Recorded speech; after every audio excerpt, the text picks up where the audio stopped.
তারেক রহমানের 30তম কারাবরণী দিবস। 20 বছর আগে যাকে বিনা বিচারে বন্দী করা হয়েছিল এবং সাজা দেওয়া হয়েছিল, আমরা তীব্র নিন্দা জানাই, ধিক্কার জানাই এবং এই দিবসটিকে আপনাদের কাছে মনে করিয়ে দিতে চাই।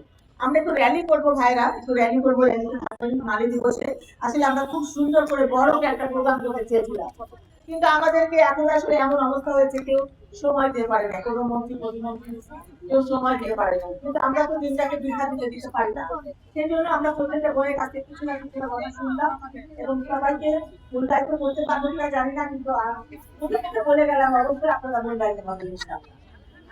আমাদের প্রত্যেককে মূল্যায়িত করা হবে। আমাদের প্রধানমন্ত্রী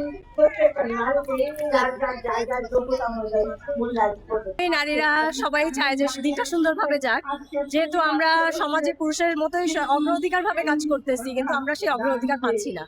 তো আমাদের বিগত দিনে সবারই চাওয়া ছিল যে নারীদের সমান অধিকার। এখন আমাদের তারেক রহমানের কাছে একটাই চাওয়া যে নারীদের সমান অধিকার দেওয়া হোক, যেহেতু প্রত্যেকটা ক্ষেত্রে কিন্তু নারীরা অনেক এগিয়ে, সেই মূল্যায়ন কিন্তু আমরা পাচ্ছি না। তো আমরা চাইবো যে আমাদের যে প্রধানমন্ত্রী আছে বিগত দিনের সেই চাওয়াগুলোকে পূর্ণ করার জন্য কাজ করবে। নারীদেরকে সব মূল্যায়ন করতে